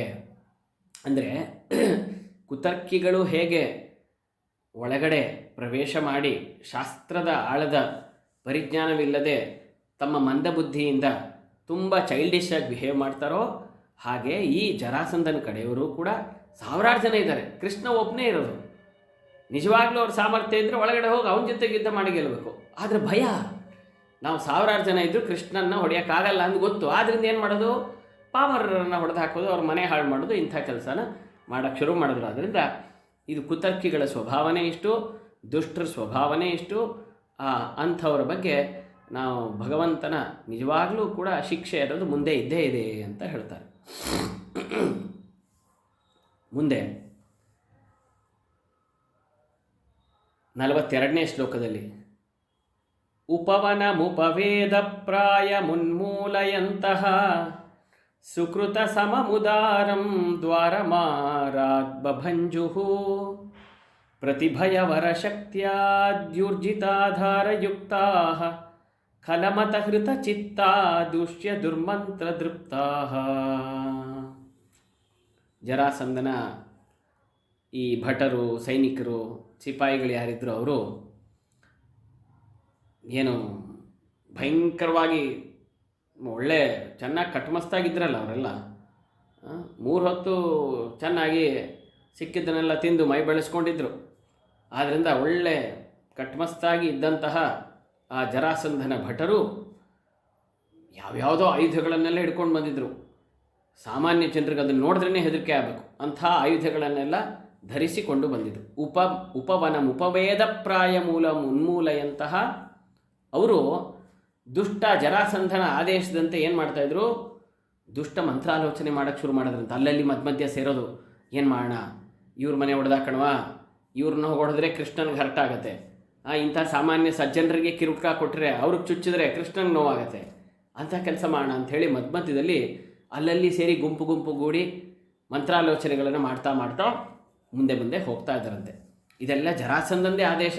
ನೋಡಿ ಆ ಟೈಮ್ಗೆ ಏನಿರುತ್ತೋ ಆ ಥರದ್ದು ನೀವು ನಿರ್ಣಯವನ್ನು ತಗೊಳ್ಳಿ, ಒಟ್ಟಿನಲ್ಲಿ ಕೃಷ್ಣನಿಗೆ ತೊಂದರೆ ಆಗಬೇಕು, ಅವನಿಗೆ ಹಿಂಸೆ ಆಗಬೇಕು, ಅಂಥ ಕೆಲಸ ಮಾಡಿ ಅಂತ ಹೇಳಿ ಕಳಿಸಿದ್ದಾದ್ರಿಂದ ಇವರು ಅಲ್ಲಲ್ಲಿ ಸೇರಿ ಅಹಂಕಾರದಿಂದ ಮಧುರಾ ನಗರದ ಉದ್ಯಾನವನವನ್ನೆಲ್ಲ ಹಾಳು ಮಾಡಿದ್ರು. ನೋಡಿ, ತಮ್ಮ ಅಳಿಯಂದೇ ಊರು, ಕಾಮನ್ ಸೆನ್ಸ್ ಇಲ್ಲ ಅನ್ನೋದಕ್ಕೆ ಇವರಿಗೆ. ತಮ್ಮ ಅಳಿಯನದ್ದೇ ಪಟ್ಟಣವಾಗಿರ್ತಕ್ಕಂಥ ಮಥುರಾ ಪಟ್ಟಣ, ಅದರ ಉದ್ಯಾನವನವನ್ನೆಲ್ಲ ಹಾಳು ಮಾಡಿದ್ರು, ಗೋಪುರಗಳನ್ನೆಲ್ಲ ಪುಡಿ ಮಾಡಿ ಹಾಕಿದ್ರು. ಅದು ಈ ದುರ್ದೇವತೆಯ ಉಪಾಸಕರು ಹಾಗೆ ಅಂತೆ. ಕೆಷ್ಟ ಅಂದರೆ ಈ ದುಷ್ಟ ದೈವತೆ ಶಕ್ತಿಗಳನ್ನು ಉಪಾಸನೆ ಮಾಡ್ತಾರಲ್ಲ, ಆ ದುಷ್ಟಶಕ್ತಿಯ ಉಪಾಸನೆ ಮಾಡ್ತಕ್ಕಂಥವ್ರಿಗೆ ಒಂದಿಷ್ಟು ಅವರು ವರ ಕೊಟ್ಟಿರ್ತಾರೆ. ದುಷ್ಟಶಕ್ತಿಗಳು ಕೂಡ ಏನು ಮಾಡಿರ್ತಾರೆ, ನಿಮಗೆ ವರವನ್ನು ಕೊಟ್ಟಿರ್ತಾರೆ, ನಿನಗೆ ಇಷ್ಟು ಶಕ್ತಿ ಸಿಗಲಿ, ನೀನು ಅಂದ್ಕೊಂಡಿದ್ದಾಗಲಿ ಅಂತೆಲ್ಲ ಕೊಟ್ಟಿರ್ತಾರಲ್ಲ. ಹಾಗೆ ಈ ಜರಾಸಂಧನಂಥ ದುಷ್ಟಶಕ್ತಿ ಏನು ಮಾಡಿದ್ದ, ಇವ್ರಿಗೆ ಒಂದಿಷ್ಟೆಲ್ಲ ಏನು ಬೇಕೋ ನೀವು ಹಿಂಗೆ ಅಂದ್ಕೊಂಡಿದ್ದೆಲ್ಲ ಆಗಲಿ, ನಿಮಗೆ ಶಕ್ತಿ ಸಾಮರ್ಥ್ಯ ಬರಲಿ ಅಂತೇಳಿ ಅವನ ತಪಸ್ಸನ್ನೆಲ್ಲ ಇವ್ರಿಗೆ ಧಾರೆ ಎರೆದಿದ್ದ, ಕೊಟ್ಟಿದ್ದ. ಅದರಿಂದ ವರವನ್ನು ಪಡೆದು ಹೇಗೆ ಈ ಮಾಯೆಗೆ ವಶರಾಗಿ ದುಷ್ಟ ಮಂತ್ರಗಳಿಂದ ಅವರು ಶಕ್ತಿಗಳನ್ನೆಲ್ಲ ಪಡ್ಕೊಂಡು ದುಶ್ಶಕ್ತಿಗಳನ್ನೆಲ್ಲ ಪಡೆದುಕೊಂಡು ಎಲ್ಲ ರೀತಿಯಾದಂತಹ ತೊಂದರೆಗಳನ್ನು ಅಥವಾ ಪುಣ್ಯದ ಬಾಗಿಲನ್ನು ಹಾಳು ಮಾಡ್ತಾರಂಥವ್ರು. ಪಾಪ ಸಜ್ಜನರು ಕಷ್ಟಪಟ್ಟು ತಮ್ಮ ಶಕ್ತಿಯಿಂದ ತಮ್ಮ ಸಾಮರ್ಥ್ಯದಿಂದ ಭಗವತ್ ಪ್ರಸಾದದಿಂದ ಪ್ರಾಮಾಣಿಕವಾಗಿ ದುಡಿದು ಪರಿಶ್ರಮದಿಂದ ಕಟ್ಟಿರ್ತಕ್ಕಂಥ ಮನೆಗಳು ಬಾಗಿಲುಗಳು ಏನಿತ್ತೋ ಅದನ್ನೆಲ್ಲ ಇವರು ಏನು ಮಾಡಿದ್ರು, ಅಹಂಕಾರದಿಂದ ಖಲಮತ ಹೃತ ಚಿತ್ತ ದೂಷ್ಯ ದುರ್ಮಂತ ದೃಪ್ತಾಹ, ದುರ್ಮಂತ್ರಗಳನ್ನೆಲ್ಲ ಪ್ರಯೋಗ ಮಾಡಿ ಈ ದುಶ್ಶಕ್ತಿಗಳು ಕೆಲವರು ಮಾಡ್ತಾರಲ್ಲ, ಸಜ್ಜನರು ಎಷ್ಟೇ ಒಳ್ಳೆಯವರಾಗಿದ್ದರೂ ಅವ್ರು ಏನು ಮಾಡೋದು, ಆಭಿಚಾರಿಕ ಕ್ರಿಯೆಗಳನ್ನೆಲ್ಲ ನಡೆಸೋದು, ಅವ್ರ ಮೇಲೆ ಮಠ ಮಂತ್ರಗಳನ್ನು ಮಾಡಿಸೋದು, ಇಂಥದ್ದನ್ನೆಲ್ಲ ಮಾಡಿ ಸಾಮಾನ್ಯ ಜನರನ್ನ ತೊಂದರೆ ಮಾಡುವಂತೆ ಇವರು ಕೂಡ ಆ ದುರ್ಮಂತ್ರಗಳ ಪ್ರಯೋಗಗಳನ್ನು ಮಾಡಿ ಆ ದುಶ್ಶಕ್ತಿಯಿಂದ ಎಲ್ಲ ಉದ್ಯಾನಗಳನ್ನು ಹಾಳು ಮಾಡಿದ್ರು, ಮನೆಗಳನ್ನು ಹಾಳು ಮಾಡಿದ್ರು, ಅವ್ರ ಮಕ್ಕಳುಗಳನ್ನು ಹೊಡೆದು ಸಾಯಿಸಿದ್ರು. ಹೀಗೆ ಎಲ್ಲವನ್ನು ಹಾಳು ಮಾಡ್ತಾ ತಮ್ಮ ಮನೆ ಆದ ಕಂಸನ ಪಟ್ಟಣವನ್ನೆಲ್ಲ ಹಾಳು ಮಾಡೋಕ್ಕೆ ಶುರು ಮಾಡಿದ್ರು. ಇಷ್ಟಾಗಿ ಮುಂದೆ 43ನೇ ಶ್ಲೋಕದಲ್ಲಿ ಬಾಧ್ಯಾಂ ತಾಂ ಸಹ ನಿಶ್ಚಲಾರ್ಥನಿಕರೈ ಕ್ರುದ್ಧಾ ಖಲಾ ನಿರ್ಗುಣ ಗಾರಾಮಂತರಹೋ ವಿಧಾತು ಮಮತಾ ಯತ್ನಂ ವಿತೇನು ಕಿಲ ಕೃಷ್ಣೇನಾಪಿ ಸಮುಜ್ಜಿತಾಂ ಸಮಯಿನೋ ಯುಕ್ತಾತ್ಮಪಕ್ಷೇಂಜಸ ಕೃತ್ವೈಕ್ಯಂ ಸಮಯೋಜಯನ್ ಗತಭಯಾಃ ದುರ್ಭಾಷ್ಯ ಪುಂಜೈರಪಿ. ಈ ಜರಾಸಂಧನ ದುಷ್ಟ ಸೈನಿಕರಿದ್ರಲ್ಲ, ಆ ಎಲ್ಲ ದುಷ್ಟ ಸೈನಿಕರು ಒಂದು ಸಂಕೇತ ಮಾಡಿಕೊಂಡು ಎಲ್ರಿಗೂ ಅವರವರೇ ಒಂದು ಇನ್ಸ್ಟ್ರಕ್ಷನ್ಸ್ ಕೊಡ್ತಾ ಇದ್ರಂತೆ, ಹೀಗೀಗೆ ಮಾಡಿ ಹೀಗೀಗೆ ಮಾಡಿ, ಅವ್ರನ್ನ ಹೊಡೀರಿ ಇವ್ರನ್ನ ಹೊಡೀರಿ ಅಂತ ಹೇಳಿಕೊಂಡು ಕೋಪದಿಂದ ಸಾಮ ದಾನ, ಎಷ್ಟೋ ಜನರಿಗೆ ನೀವು ಹೋಗು ಅಂಥೇಳಿ ನೀನೇ ಹೋಗಿ ಬಾವಿಗೆ ಬೀಳು ಅಂತ ಹೇಳೋದು. ಅವ್ರು ಕೇಳದೇ ಇದ್ದಾಗ ಸಾಮ ಅವ್ರಿಗೇನಾದ್ರು ಒಂದಿಷ್ಟು ಕೊಟ್ಟು, ನೋಡು ನಿನ್ನ ಮಗಳನ್ನು ನೀನೇ ಕೊಲ್ಲು, ನಿನ್ನ ಮಗನನ್ನು ನೀನೇ ಕೊಲ್ಲು ಅಂತ ಹೇಳಿ ಅವರಿಗೆ ಆಸೆ ಆಮಿಷಗಳನ್ನು ಒಡ್ಡು ಸಜ್ಜನರು. ಆದರೆ ಅದು ಯಾವುದಕ್ಕೂ ಬಗ್ಗೋದಿಲ್ಲ ಅವರು. ಆವಾಗ ಸಮಾಧಾನ ಭೇದ ದಂಡ ಅಂತ ಅವ್ರನ್ನ ಹೊಡೆದು ಹಾಕೋದು, ಅವ್ರ ಮುಂದೆನೇ ಅವ್ರ ಮಕ್ಕಳನ್ನೆಲ್ಲ ಕತ್ತರಿಸೋದು. ಇವತ್ತೇನು ನಡೀತಾ ಇದೆಯಲ್ಲ ಅಲ್ಲಲ್ಲಿ ಈ ಫಿಲಮ್ಗಳಲ್ಲೋ ಅಥವಾ ನಾಟಕಗಳಲ್ಲೋ ತೋರಿಸೋವಂಥದ್ದು ಯಾವುದು ಏನು ಹೊಸದೇನಲ್ಲ, ಇದೆಲ್ಲ ನಡೆದಿತ್ತು ಅಂತ ವಾದಿರಾಜರು ಹೇಳ್ತಾರೆ. ನೋಡಿ, 16ನೇ ಶತಮಾನದಲ್ಲಿದ್ದ ವಾದಿರಾಜರು ಹೇಳ್ತಾರೆ, ಭಾಗವತದ ಸಂದರ್ಭದಲ್ಲಿ ಆ ಕೃಷ್ಣನ ಕಾಲದಲ್ಲಿ ದ್ವಾಪರ ಯುಗದಲ್ಲಿ ಹೀಗೆಲ್ಲ ನಡೆಸ್ತಾ ಇದ್ರು ಅಂತ. ಇದ್ಯಾವುದು ಸುಮ್ಮನೆ ಹೇಳಿದ್ದಲ್ಲ, ನಡೆದಿರೋವಂಥದ್ದನ್ನೇ ಅಂಥ ಮಹಾ ತಪಸ್ವಿಗಳಾದ ವಾದಿರಾಜರು ಹೇಳ್ತಾರೆ. ಅವರು ಏನು ಮಾಡ್ತಾಯಿದ್ರು, ಎಲ್ಲರೂ ಮಥುರಾ ಪಟ್ಟಣದ ಆ ಜನರನ್ನೆಲ್ಲ ಅಲ್ಲಿರುವಂಥ ಸಜ್ಜನರನ್ನು ಹೊಡೆದಾಕ್ತಾಯಿದ್ರು. ಅವರ ಅಲ್ಲಿರುವಂತಹ ಮನೆಗಳು ಎಷ್ಟು ಚೆನ್ನಾಗಿ ಎಷ್ಟೋ ವರ್ಷಗಳಿಂದಿತ್ತು, ದೊಡ್ಡ ದೊಡ್ಡ ಗೋಪುರಗಳಿತ್ತು, ವೈಭವದಿಂದ ಬಿಲ್ಡಿಂಗ್ಗಳೆಲ್ಲ ಎತ್ತರದ್ದಿತ್ತು, ಅದನ್ನೆಲ್ಲ ಹೊಡೆದಾಕಿದ್ರು. ಕೃಷ್ಣನ ಇಲ್ಲದೆ ಇವರೆಲ್ಲರೂ ಇಲ್ಲದೆ ಕೃಷ್ಣನಿಗೆ ತೊಂದರೆ ಆಗಬೇಕು, ಕೃಷ್ಣನನ್ನು ಮುಂದೆ ಮುಗಿಸ್ಬಿಡ್ತೀವಿ ಅನ್ನೋ ಒಂದು ಭಯವನ್ನು ಇವ್ರನ್ನಲ್ಲಿ ಹುಟ್ಟಿಸ್ಬೇಕು ಅಲ್ವಾ. ಏನಪ್ಪ ಇಷ್ಟೆಲ್ಲ ಜನಗಳು, ಇಷ್ಟೊಂದು ಜನ ಬಂದುಬಿಟ್ಟಿದ್ದಾರೆ, ನಮ್ಮ ಕೃಷ್ಣನಿಗೆ ಏನಾಗುತ್ತೋ ಏನೋ ಅಂತ ಪಾಪ ಸಾಮಾನ್ಯ ಜನರಿಗೆ ಅನಿಸುತ್ತೆ. ಆ ರೀತಿಯಾಗಿ ಅವರಲ್ಲಿ ಭಯವನ್ನು ಹುಟ್ಟಿಸೋದು, ಅವರ ಪರಿವಾರದವ್ರನ್ನೂ ಕೊಲ್ಲೋದು, ಅವರ ವಸ್ತುಗಳನ್ನು ಹಾಳು ಮಾಡೋದು, ಅವರ ಎಲ್ಲ ಆ ಒಂದು ಸಮಾಜವನ್ನು ಕೆಡಿಸೋದು, ಹಾಳು ಮಾಡೋದು, ಅಂಥ ಎಲ್ಲ ಕೆಲಸಗಳನ್ನು ಮಾಡಿಕೊಂಡು ಮುಂದೆ ನುಗ್ತಾ ಇದ್ದಾರೆ. ಇವ್ರಿಗೆ ಭಯವಿಲ್ಲ. ಇಲ್ಲೆಲ್ಲ ಏನು ಮಾಡ್ತಾಯಿದ್ರು, ಇಲ್ಲಿ ಎರಡೆರಡು ಅರ್ಥದಿಂದ ವಾದಿರಾಜರು ಹೇಳ್ತಾ ಇದ್ದಾರೆ. ಅದು ನಿಮಗೆ ಕ್ಲಿಷ್ಟವಾಗತ್ತೆ ಅರ್ಥವಾಗೋದು, ಅದರಿಂದ ಅದನ್ನು ಹೇಳ್ತಾ ಇಲ್ಲ. ಹೇಗೆ ದುರ್ಮಾಯಿಗಳು ಕೂಡ ಹಾಗೇನೆ ತಮ್ಮ ಸಿದ್ಧಾಂತವನ್ನು ಮಧ್ವಾಚಾರ್ಯರು ಈ ಮಹಾಭಾರತ ತಾತ್ಪರ್ಯದ ಶುರುವಿನಲ್ಲಿ ಒಂದು ಮಾತು ಹೇಳ್ತಾರೆ. ಕೆಲವರು ಏನು ಮಾಡ್ತಾರಂತೆ ಗೊತ್ತಾ, ಅವರು ಶಾಸ್ತ್ರದ ಒಳಗಡೆ ಪ್ರವೇಶ ಮಾಡಿ ನಿಜವಾದ ಅರ್ಥವನ್ನು ನಿಮಗೆ ಹೇಳಿದ್ರೆ ನೀವು ನಂಬಲ್ಲ, ಅಥವಾ ಅವ್ರಿಗೆ ಸರಿಯಾದ ಅರ್ಥವನ್ನು ಅವ್ರಿಗೆ ಬೇಕಾಗಿರೋ ರೀತಿಯಲ್ಲಿ ಶಾಸ್ತ್ರದಲ್ಲಿ ಇರಲ್ಲ. ಅದಕ್ಕೇನು ಮಾಡ್ತಾರೆ, ಮಧ್ವಾಚಾರ್ಯ ಹೇಳ್ತಾರೆ ತಾತ್ಪರ್ಯದ ಆದಿಯಲ್ಲಿ ಏನು ಅಂದರೆ, ಕ್ವಚಿತ್ ಗ್ರಂಥಾನ್ ಪ್ರಕ್ಷಿಪಂತಿ ಕ್ವಚಿತ್ ಅಂತರಿತಾಂಚ ಕುರ್ಯುಕ್ ಕ್ವಚಿಚ್ಚ ವ್ಯತ್ಯಾಸಂ ಪ್ರಮಾದಾತ್ ಕ್ವಚಿದನ್ಯಥ. ಕೆಲವರು ತಮಗೆ ಸರಿ ಇಲ್ಲ ಅಂದರೆ ಆ ಗ್ರಂಥಗಳನ್ನು ಮ್ಯಾನ್ಸ್ಕ್ರಿಪ್ಟಲ್ಲಿರೋ ಮಧ್ಯದ ಎಲೆನ ಹರಿದಾಕ್ಬಿಡೋರಂತ. ಇಲ್ಲಾಂದರೆ ಅಲ್ಲೇ ತಾವೇನೋ ಇನ್ನೊಂದು ಬರೆದ್ಬಿಟ್ಟು ಅದ್ರ ಮಧ್ಯ ಸೇರಿಸ್ಬಿಡೋದಂತ.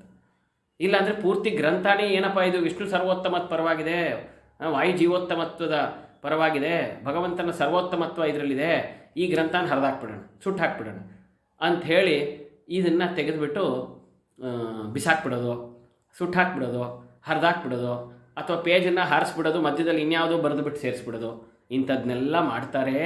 ತುಂಬ ಹುಷಾರಾಗಿರ್ರಿ. ಹಿಂದೆ ಮುಂದೆ ಸರಿಯಾಗಿ ಯೋಚನೆ ಮಾಡಿ, ಈ ಶ್ಲೋಕಕ್ಕೂ ಮುಂದಿನ ಶ್ಲೋಕಕ್ಕೂ ಸಂಬಂಧ ಇದೆಯಾ, ಇದ್ರ ಮಧ್ಯದಲ್ಲಿ ಯಾವುದಾದ್ರೂ ಬಿಟ್ಟು ಹೋಗಿದೆಯಾ, ಅಥವಾ ಇನ್ಯಾವುದಾದ್ರು ಮಧ್ಯದಲ್ಲಿ ಯಾರು ಇದನ್ನು ಸೇರಿಸಿರೋ ಥರ ಇದೆಯಾ, ಇದರ ಸ್ಟೈಲ್ಗೂ ಅದರ ಸ್ಟೈಲ್ಗೂ ಏನಾದ್ರು ವ್ಯತ್ಯಾಸ ಇದೆಯಾ, ಇದನ್ನೆಲ್ಲ ತುಂಬ ಯೋಚನೆ ಮಾಡಿರಿ ಅಂಥೇಳಿ ಮಧ್ವಾಚಾರ್ಯ ಅವತ್ತೇ ಎಚ್ಚರಿಕೆ ಕೊಟ್ಟಿದ್ದರು. ಯಾಕೆಂದರೆ ಈ ದುಷ್ಟರು ಮಾಡೋ ಕೆಲಸನೇ ಹಾಗೆ ಅಂತೆ. ಅವ್ರೇನು ಮಾಡ್ತಾರೆ, ಭಯ ಹುಟ್ಟಿಸೋದು, ನಿಮ್ಮ ವಸ್ತುಗಳನ್ನು ಕದ್ಕೊಂಬಿಡೋದು, ಅಥವಾ ಮಧ್ಯದಲ್ಲಿ ಇವತ್ತೆಲ್ಲ ಇದೆಯಲ್ಲ ಈ ಗುಸ್ಪೈಟ್ ಅಂತ ನಾವೇನು ಹೇಳ್ತಾ ಇದ್ದಿಲ್ಲ, ಬೇರೆ ದೇಶದಿಂದ ಬಂದು ಮಧ್ಯದಲ್ಲಿ ಇಲ್ಲಿ ಸೇರಿಸ್ಕೊಂಬಿಡೋದು. ಅದು ಇವತ್ತಲ್ಲ, ಅವತ್ತು ನಡೀತಾ ಇತ್ತಂತೆ. ಗ್ರಂಥದಲ್ಲೂ ನಡೀತಾ ಇತ್ತು. ಬೇರೆ ದೇಶದಿಂದ ಬಂದು ನಮ್ಮ ಮಧ್ಯದಲ್ಲಿ ಸೇರ್ಕೊಂಡು ನಮ್ಮವ್ರ ಥರ ಇದ್ಕೊಂಡು ನಮ್ಮ ದೇಶನೇ ಹಾಳು ಮಾಡೋವಂಥದ್ದು. ಇಂಥ ಕೆಲಸ ಅವತ್ತೆಲ್ಲ ನಡೀತಾ ಇತ್ತು ಅಂತ ಮಧ್ವಾಚಾರ್ಯ ಯಾವತ್ತೋ ಎಚ್ಚರಿಕೆ ಕೊಟ್ಟಿದ್ದರು.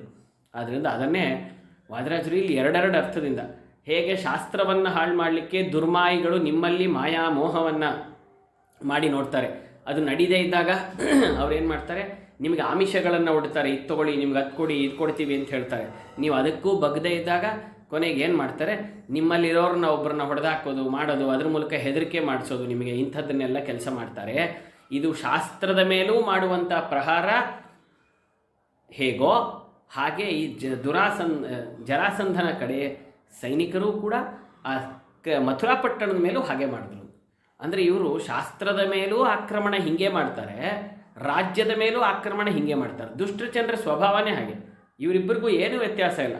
ಶಾಸ್ತ್ರವನ್ನೆಲ್ಲ ತಪ್ಪಾಗಿ ಅರ್ಥ ಮಾಡಿ ಅದನ್ನು ತಪ್ಪಾಗಿ ನಾವೇ ದೇವರಾಗ್ಬಿಡ್ತೀವಿ, ನಾವೇ ದೇವರು ಮುಂದೆ, ದೇವರನ್ನೊಂದು ಬೇರೆ ಇಲ್ವೇ ಇಲ್ಲ, ಸರ್ವೋತ್ತಮ ಯಾರೂ ಇಲ್ಲ ಅಂತ ನಾಸ್ತಿಕ್ಯವಾದವನ್ನು, ಬೌದ್ಧವಾದವನ್ನು, ದೇವತಾ ಮಾಯೆಯನ್ನು ಇವನ್ನೆಲ್ಲ ಪ್ರಚಾರ ಮಾಡುವಂಥ ಜನರಿಗೂ ಈ ಜರಾಸಂಧನ ಸಿಪಾಯಿಗಳಿಗೂ ಏನೂ ವ್ಯತ್ಯಾಸ ಇಲ್ಲ. ಅವರು ಇದೇ ಕೆಲಸವನ್ನೇ ಎಲ್ಲ ಮಾಡ್ತಾಯಿದ್ರು ಅನ್ನೋದನ್ನು ವಾದರಾಜರು ಎರಡೆರಡು ಅರ್ಥದಿಂದ ಇಲ್ಲಿ ಹೇಳ್ತಾರೆ. ಪ್ರತಿ ಶ್ಲೋಕಕ್ಕೂ ಹಾಗಿದೆ, ಆದರೆ ಸಾಮಾನ್ಯವಾಗಿ ಹೀಗೆ ನಿಮ್ಗೆ ಅರ್ಥ ಆಗಲಿ ಅಂಥೇಳಿ ಅಷ್ಟು ಮಾತ್ರ ಒಂದೊಂದೇ ಅರ್ಥವನ್ನು ನಾನು ಹೇಳ್ತಾ ಇದ್ದೀನಿ. ಕೃಷ್ಣೋಪಿ ಸ್ವಚಮೂಂ ಸುವರ್ಣ ಖಚಿತಾಂ, ಮುಂದೆ 44 ಏನೋ ಶ್ಲೋಕದಲ್ಲಿ ಏನು ಮಾಡ್ತಾರೆ ಅಂತ ಹೇಳಿದ್ರೆ ವಾದರಾಜರು ಹೇಳ್ತಾರೆ, ಕೃಷ್ಣೋಪಿ ಸ್ವಚಮೂಂ ಸುವರ್ಣ ಖಚಿತಾಂ ಕೃತ್ವಾ ಚತುರ್ಧಾ ಪ್ರಭು ತತ್ರ್ಯಾಗ್ರ್ಯಾಂ ಚತುರೋ ವಿಧಾಯ ನಗರಿ ರಕ್ಷಾರ್ಥಮೀಶೋದಿಶತ್ ಭಾಸ್ವತ್ ಸೂತ್ರ ಚಮೂಮಿವೋಪನಿಷದಾಂ ರಕ್ಷಾರ್ಥಮತ್ಯೂರ್ಜಿತಾಂ ಅಧ್ಯಾಯೈ ಸಹಿತಾಂ ಚತುರ್ಭಿರಮಲೈ ತನ್ಮಾನ ಪಾದೋಜ್ವಲೈ. ಅದಕ್ಕೆ ಈ ಶಾಸ್ತ್ರ ರಕ್ಷಣೆ ಮಾಡಲಿಕ್ಕೇನೆ ಕೃಷ್ಣನ ಅವತಾರವಾಗಿದ್ದು ಅಂತ. ಯಾವ ಕೃಷ್ಣನ ಅವತಾರ ಅಂದರೆ ಇಬ್ಬರು ಕೃಷ್ಣನ ಅವತಾರವಾಗಿತ್ತು. ಒಂದು ವಾಸಿಷ್ಠ ಕೃಷ್ಣ, ಇನ್ನೊಬ್ಬರು ಯಾದವ ಕೃಷ್ಣ. ಅಂದರೆ ಯಾದವರ ಮಧ್ಯದಲ್ಲಿರುವಂಥ ಈ ನಮ್ಮ ಕೃಷ್ಣ ಇದಲ್ಲ, ವಸುದೇವ ದೇವಕಿಯರ ಮಗ, ಆ ಕೃಷ್ಣ ಅವನು ಯಾದವ ಕೃಷ್ಣ. ಇನ್ನು ವಸಿಷ್ಠರ ಕುಲದಲ್ಲಿ ಬಂದಿರತಕ್ಕಂತಹ ವಾಸಿಷ್ಠ ಕೃಷ್ಣ ಅಂದರೆ ವೇದವ್ಯಾಸರು. ಈ ವಾಸಿಷ್ಠ ಕೃಷ್ಣ ಇಲ್ಲಿ ಒಂದೇ ಮಾತಿಂದ ಹೇಳ್ತಾರೆ, ಕೃಷ್ಣನ ಅವತಾರವಾಯಿತು. ಇವೆರಡರ ರಕ್ಷಣೆ, ಒಂದು ಶಾಸ್ತ್ರದ ರಕ್ಷಣೆ, ಇನ್ನೊಂದು ಮಧುರಾ ಪಟ್ಟಣದ ರಕ್ಷಣೆ. ಈ ಎರಡರ ರಕ್ಷಣೆಗಾಗಿ ಕೃಷ್ಣನ ಅವತಾರವಾಯಿತು ಅಂತ ಹೇಳ್ತಾರೆ. ಇಲ್ಲಿ ನಾವು ಎರಡು ಅರ್ಥ ಇಟ್ಕೋಬೇಕು. ಕೃಷ್ಣ ಅಂದರೆ ಯಾದವ ಕೃಷ್ಣ, ಇನ್ನೊಂದು ವಾಸಿಷ್ಠ ಕೃಷ್ಣ. ವಾಸಿಷ್ಠ ಕೃಷ್ಣ ಅಂದರೆ ವೇದವ್ಯಾಸರು. ವೇದವ್ಯಾಸರು ಇಂತಹ ಮಾಯಿಗಳನ್ನು ದೂರ ಇಟ್ಟು, ನಾಸ್ತಿಕರನ್ನು ದೂರ ಇಟ್ಟು, ಆ ಶಾಸ್ತ್ರಕ್ಕೆ ಸರಿಯಾದ ವ್ಯಾಖ್ಯಾನವನ್ನು, ಏನು ಬ್ರಹ್ಮಸೂತ್ರಗಳು ಅನ್ನೋದನ್ನು ಬರೆದಿದ್ದರಿಂದ ವೇದಗಳಿಗೆ ಸರಿಯಾದ ವ್ಯಾಖ್ಯಾನ ಬ್ರಹ್ಮಸೂತ್ರ ಅಂತ ನಮ್ಗೆ ಗೊತ್ತಾಯಿತು. ಅದಿದ್ದರಿಂದ ವೇದಕ್ಕೆ ನಿಜವಾದ ಅರ್ಥ ಹೇಗೆ ಮಾಡಬೇಕು ಅಂತ ಗೊತ್ತಾಯಿತು. ಏನು ಮಾಡ್ತಾರಂತೆ, ತುಂಬ ಚೆನ್ನಾಗಿ ಹೇಳ್ತಾರೆ ಇದನ್ನು, ಇಬ್ಬರ ಅರ್ಥದಲ್ಲೂ ಆಗಬೇಕು ಆ ರೀತಿಯಾಗಿ ವ್ಯಾಖ್ಯಾನವನ್ನು ವಾದರಾಜರು ಮಾಡ್ತಾರೆ. ಹೇಗೆ ಅಂದರೆ ಸ್ವಚಮೂಂ ಸುವರ್ಣ ಖಚಿತಾಂ, ಕೃಷ್ಣನು ತನ್ನ ಸೈನ್ಯ ಇಟ್ಕೊಂಡಿದ್ದ, ಅವನೇನು ಸುಮ್ಮನೆ ಇರಲಿಲ್ಲ. ಇವ್ರು ಯಾವಾಗ ಈ ರೀತಿ ಅಟ್ಯಾಕ್ ಮಾಡಿ ಅನ್ಯಾಯ ಮಾಡಿ ಶಾಸ್ತ್ರವನ್ನು ಕೆಡಿಸ್ಬೇಕು ಅಂತ ಮಾಯಿಗಳು, ರಾಜ್ಯವನ್ನು ಕೆಡಿಸ್ಬೇಕು ಅಂತ ಹೇಳಿದರೆ ಜರಾಸಂಧನ ಸೈನಿಕರು, ಇವರಿಬ್ಬರು ಬಂದಾಗ ಇವೆರಡರ ರಕ್ಷಣೆಗೆ, ಒಂದು ಶಾಸ್ತ್ರದ ರಕ್ಷಣೆಯೂ ಆಗಬೇಕು, ರಾಜ್ಯದ ರಕ್ಷಣೆಯೂ ಆಗಬೇಕು. ಆ ಶಾಸ್ತ್ರದ ರಕ್ಷಣೆಗೋಸ್ಕರ ಸುವರ್ಣ ಖಚಿತಾಂ ಚಮೂಂ, ಸುವರ್ಣದಿಂದ ಕೂಡಿದಂತಹ ಆ ತನ್ನ ಸೈನ್ಯವನ್ನು ರೆಡಿ ಮಾಡ್ದ ಕೃಷ್ಣ ಅಂತ ಹೇಳ್ತಾರೆ. ಸುವರ್ಣ ಅಂದರೆ ಅಂದರೆ ಒಳ್ಳೆಯ ವರ್ಣ, ವರ್ಣ ಅಂದರೆ ಅಕ್ಷರ, ಒಳ್ಳೆಯ ಅಕ್ಷರಗಳು ಅಂದರೆ ಸರಿಯಾದ ಅಕ್ಷರಗಳಿಂದ ಕೂಡಿದಂಥ ಬ್ರಹ್ಮಸೂತ್ರಗಳು ಅನ್ನೋದನ್ನು ರಚನೆ ಮಾಡಿದ್ರು ವೇದವ್ಯಾಸರು. ಅದು ಹೇಗೆ? ಚತುರ್ಧ, 4 ಪಾರ್ಟ್ಸ್ ಅದನ್ನು ಮಾಡಿದ್ರಂತೆ. ಅಂದರೆ 4 ಅಧ್ಯಾಯ, ಬ್ರಹ್ಮಸೂತ್ರಗಳಲ್ಲಿ 4 ಅಧ್ಯಾಯ ಇದೆ. ಆದ್ದರಿಂದ 4 ಅಧ್ಯಾಯಗಳಿಂದ ಕೂಡಿರ್ತಕ್ಕಂತಹ ಬ್ರಹ್ಮಸೂತ್ರಗಳನ್ನು ರಚನೆ ಮಾಡಿದ್ರು. ಅದು ಸುವರ್ಣ, ಒಳ್ಳೆ ವರ್ಣಗಳಿಂದ ಕೂಡಿರ್ತಕ್ಕಂಥ, ಅಂದರೆ ವೇದಕ್ಕೆ ಸರಿಯಾದ ರೀತಿಯಾದಂತಹ ವರ್ಣಗಳು, ಅವುಗಳನ್ನು ಜೋಡಿಸಿ ಆ ವೇದಗಳ ಅರ್ಥವೇ ಬರುವಂತೆ ವೇದವ್ಯಾಸರು ಇದನ್ನು ಬ್ರಹ್ಮಸೂತ್ರಗಳನ್ನು ರಚನೆ ಮಾಡಿ ಶಾಸ್ತ್ರವನ್ನು ರಕ್ಷಣೆ ಮಾಡಿದ್ರು. ಅಂದರೆ ವೇದವನ್ನು ಪೋಷಣೆ ಮಾಡಿದ್ರು, ವೇದದ ಸಂರಕ್ಷಣೆಯನ್ನು ಮಾಡಿದ್ರು ಅಂತ ಒಂದರ್ಥ. ಇದು ವಾಸಿಷ್ಠ ಕೃಷ್ಣರು ಮಾಡಿದ ಸಂರಕ್ಷಣೆ. ಇಲ್ಲಿ ಮಥುರಾಪಟ್ಟಣವನ್ನು, ಮಧುರವಾದಂತಹ ಶಾಸ್ತ್ರವನ್ನು ರಕ್ಷಣೆ ಮಾಡಿದ್ರು ಅಥವಾ ರಕ್ಷಣೆ ಮಾಡಿದ್ರು ಅಂತ. ಇಲ್ಲಿ ಮಥುರವಾದ ಪಟ್ಟಣವನ್ನು ಕೃಷ್ಣನು, ಯಾದವ ಕೃಷ್ಣ ರಕ್ಷಣೆ ಮಾಡಿದ. ಹೇಗೆ? ಸುವರ್ಣಾಂ ಅಂದರೆ ಇಲ್ಲಿ ಸುವರ್ಣ ಅನ್ನೋದಕ್ಕೆ ಇಲ್ಲಿ ಯಾವ ಅರ್ಥವನ್ನು ಇಟ್ಕೊಳ್ಬೇಕು ಅಂತ ಹೇಳಿದ್ರೆ, ಒಳ್ಳೆ ವರ್ಣ ಅಂದರೆ ಪ್ರಕಾಶಮಾನ ಅಂತ, ಹೊಳಿತಾ ಇರೋದು, ಏನು ತೇಜಸ್ಸಿನಿಂದ ಹೊಳಿತಾ ಇರುವಂತಹ ಚಮು ಸೈನ್ಯವನ್ನು ರಚನೆ ಮಾಡಿದ. ಅದು 4 ರೀತಿಯಾದಂತಹ ಸೈನ್ಯ ಅಲ್ವಾ? ಹೇಗೆ ಇಲ್ಲಿ 4 ಅಧ್ಯಾಯಗಳಿತ್ತೋ ಹಾಗೆ ಇಲ್ಲಿ 4 ದಿಕ್ಕುಗಳಿಂದ ಕೂಡಿರ್ತಕ್ಕಂತಹ ಸೈನ್ಯವನ್ನು ರಚನೆ ಮಾಡಿದ ಅಂತ. ಆ 4 ದಿಕ್ಕುಗಳಿಂದ ಕೂಡಿರ್ತಕ್ಕಂತಹ 4 ಮಂದಿ ಸೇನಾಧಿಪತಿಗಳು ಅಂತ, ಒಂದೊಂದಕ್ಕೂ ಕೂಡ ಒಂದೊಂದು ಅಧ್ಯಾಯಗಳಿಲ್ವಾ? ಆ ರೀತಿಯಾಗಿ ಇಲ್ಲಿ 4 ಸೇನಾಧಿಪತಿಗಳಿಂದ ಕೂಡಿರ್ತಕ್ಕಂತಹ 4 ದಿಕ್ಕುಗಳಿಂದ ಬರುವಂತಹ ಸೈನ್ಯವನ್ನು ಕೃಷ್ಣನು ಕಳಿಸ್ಕೊಟ್ಟು ಏನು ಮಾಡ್ತಾನೆ, ಇವರನ್ನೆಲ್ಲ ಅಟ್ಯಾಕ್ ಮಾಡೋ ಹಾಗೆ ಮಾಡಿ ಆ ಶಾಸ್ತ್ರವನ್ನು, ಮಥುರಾಪಟ್ಟಣವನ್ನು ರಕ್ಷಣೆ ಮಾಡಿದ. ವಾಸಿಷ್ಠ ಕೃಷ್ಣರು ಏನು ಮಾಡಿದ್ರು? 4 ಅಧ್ಯಾಯಗಳ ಬ್ರಹ್ಮಸೂತ್ರ, ಒಳ್ಳೆಯ ವರ್ಣಗಳಿಂದ ಕೂಡಿದಂತಹ, ವೇದಕ್ಕೆ ಸಮ್ಮತವಾದ, ವೇದಕ್ಕೆ ಆ್ಯಸ್ ಇಟ್ ಈಸ್ ಇರುವಂತಹ ಅರ್ಥ ಬರುವಂತಹ ಬ್ರಹ್ಮಸೂತ್ರಗಳು ಅನ್ನೋ 4 ಚಾಪ್ಟರ್ಸ್ಗಳಿಂದ ಕೂಡಿದ ಗ್ರಂಥವನ್ನು ರಚನೆ ಮಾಡಿ ಶಾಸ್ತ್ರ ಸಂರಕ್ಷಣೆ ಮಾಡಿದ್ರೆ, ಕೃಷ್ಣನು 4 ಸೇನಾಧಿಪತಿಗಳಿಂದ ಲೆಡ್ ಬೈ 4 ಸೇನಾಧಿಪತಿಗಳು, 4 ಕಮಾಂಡೋಸ್, ಅವರ ನಾಯಕತ್ವದಲ್ಲಿ ಕೂಡಿದಂತಹ ಸೈನ್ಯವನ್ನು ರಚನೆ ಮಾಡಿ 4 ದಿಕ್ಕುಗಳಿಂದ ಅವರು ಆಕ್ರಮಣ ಮಾಡಿ ಇವರನ್ನೆಲ್ಲ ಓಡಿಸಬೇಕು. ಆ ರೀತಿಯಾಗಿ ಆ ಕೃಷ್ಣನು ಮಾಡಿದ. ಭಾಸ್ವತ್ ಸೂತ್ರ ಚಮೂಮಿ ಓಪನಿಷದಾಂ ರಕ್ಷಾರ್ಥಮತ್ಯೂರ್ಜಿತಾಂ. ಆವಾಗ ಉಪನಿಷತ್ತುಗಳ ರಕ್ಷಣೆ ಮಾಡೋದಕ್ಕೋಸ್ಕರ ಈ ಬ್ರಹ್ಮಸೂತ್ರಗಳನ್ನು ರಚನೆ ಮಾಡಿದ್ರು ಅಂತ. ಅಂದರೆ ಉಪನಿಷತ್ತು ಅಂದರೆ ವೇದಗಳಿಗೆ 4 ಇದೆ: ಉಪನಿಷತ್ತು, ಸಂಹಿತ, ಬ್ರಾಹ್ಮಣ, ಆರಣ್ಯಕ ಅಂತ.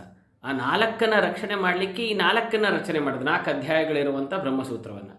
ಹಾಗೇನೆ ಇಲ್ಲಿ 4 ಸೈನ್ಯಗಳಿಂದ ಏನು ಮಾಡ್ತಾರೆ, ಉಪನಿಷತ್ತುಗಳು ಅಥವಾ ಈ 4 ವಿಧವಾಗಿರ್ತಕ್ಕಂತಹ ವರ್ಣಗಳು, ಬ್ರಾಹ್ಮಣ, ಕ್ಷತ್ರಿಯ, ವೈಶ್ಯ, ಶೂದ್ರ ಅನ್ನೋ ಎಲ್ಲ ಜನಗಳನ್ನು ರಕ್ಷಣೆ ಮಾಡುವಂತಹ, ತನ್ಮೂಲಕ ಇವನು ರಾಜ ಕೃಷ್ಣ. ಆದ್ದರಿಂದ ಎಲ್ಲ ಜನರನ್ನು ರಕ್ಷಣೆ ಮಾಡಬೇಕಾಯಿತು ಮಥುರಾಪಟ್ಟಣಕ್ಕೆ. ಆದ್ದರಿಂದ 4 ಅಂಗಗಳಿಂದ ಕೂಡಿದಂತಹ ಮಥುರಾಪಟ್ಟಣವನ್ನು, 4 ವರ್ಣದವರನ್ನು ಸಂರಕ್ಷಣೆ ಮಾಡಲಿಕ್ಕೆ ಕೃಷ್ಣ ಪರಮಾತ್ಮನು 4 ದಿಕ್ಕುಗಳಿಂದ ತನ್ನ ಸೈನ್ಯ ಬಲವನ್ನು ಅವನೇನು ಮಾಡ್ತಾನೆ, ಕಳಿಸ್ಕೊಟ್ಟು ಮಥುರಾಪಟ್ಟಣವನ್ನು ಅವರು ಆಕ್ರಮಣ ಮಾಡಿ ನಾಶ ಮಾಡದೇ ಇರೋ ಹಾಗೆ ಅವನೂ ಕೂಡ ನೋಡ್ದ. ಹೀಗಾಗಿ ಅಂಥ ನಗರೀ ರಕ್ಷಾರ್ಥಂ ಆದೇಶತ್. ಒಟ್ಟಿನಲ್ಲಿ ಅವರು ಆದೇಶ ಕೊಡ್ತಾನೆ ಕೃಷ್ಣ, ಹೋಗ್ರಿ ನೀವು ಬಿಡಬೇಡ್ರಿ, ಅವರು ಪೂರ್ತಿ ಹಾಳು ಮಾಡೋಕ್ಕೆ ಮುಂಚೆ ಹೊರಡ್ರಿ ಅಂತ ಹೇಳಿ ಕಳಿಸಿ ಏನು ಮಾಡ್ತಾನೆ, ಮಥುರಾಪಟ್ಟಣವನ್ನು ಸಂರಕ್ಷಣೆ ಮಾಡಬೇಕು ಅಂಥೇಳಿ ಆದೇಶವನ್ನು ಕೊಟ್ಟ. ಅವರೆಲ್ಲರೂ ಕೂಡ ಬಂದರು ಅಂತ ಹೇಳ್ತಾರೆ. ಆದ್ದರಿಂದ ಕೃಷ್ಣನು ಸಜ್ಜನರ ಸಂರಕ್ಷಣೆಗಾಗಿ ಅವನು ಮುಂದೆ ನಿಂತು ಅದನ್ನು ನಡೆಸಿಕೊಟ್ಟ ಅಂತ ಈ 44ನೇ ಶ್ಲೋಕದಲ್ಲಿ ಇಲ್ಲಿ ಹೇಳ್ತಾರೆ. ಇಲ್ಲೆಲ್ಲ ರೂಪಕಾಲಂಕಾರ ಮತ್ತು ಉಪಮಾಲಂಕಾರ. ರೂಪಕಾಲಂಕಾರ ಅಂದರೆ ಒಂದೊಂದಕ್ಕೂ 2 ಶ್ಲೇಷಾಲಂಕಾರ ಅಂತ ಕರೀತಾರೆ. ಒಂದೊಂದರಿಂದನೂ 2 ಅರ್ಥಗಳು ಬರುವಂಥದ್ದನ್ನು ಒಂದೇ ಶಬ್ದಕ್ಕೆ 2 ಅರ್ಥ ಬರೋ ಹಾಗೆ ಹೇಳಿದ್ರೆ ಅದು ಶ್ಲೇಷಾಲಂಕಾರ. ಆ ಶ್ಲೇಷಾಲಂಕಾರವನ್ನು ಮತ್ತು ಜೊತೆಗೆ ಉಪಮಾಲಂಕಾರ, ಎಕ್ಸಾಂಪಲ್ಸ್ಗಳನ್ನು ಈ ಥರ ಇವರು ಅಂತ ಹೇಳ್ತಾರೆ. ಅದರಿಂದ ಇಲ್ಲಿ ಉಪಮಾಲಂಕಾರ. ಅದರಿಂದ ನಗರದ ರಕ್ಷಣೆಗಾಗಿ ಹೇಗೆ ವೇದಗಳ ರಕ್ಷಣೆಗಾಗಿ ವೇದವ್ಯಾಸರು ಬಂದರೋ, ಹಾಗೆ ನಗರದ ಮಥುರಾ ಪಟ್ಟಣದ ರಕ್ಷಣೆಗಾಗಿ ಕೃಷ್ಣ ಪರಮಾತ್ಮ ಬಂದ ಅಂತ ಹೇಳಿ ಇಲ್ಲಿ ಉಪಮಾಲಂಕಾರವನ್ನು ಕೂಡ ಬಳಸಿದ್ದಾರೆ.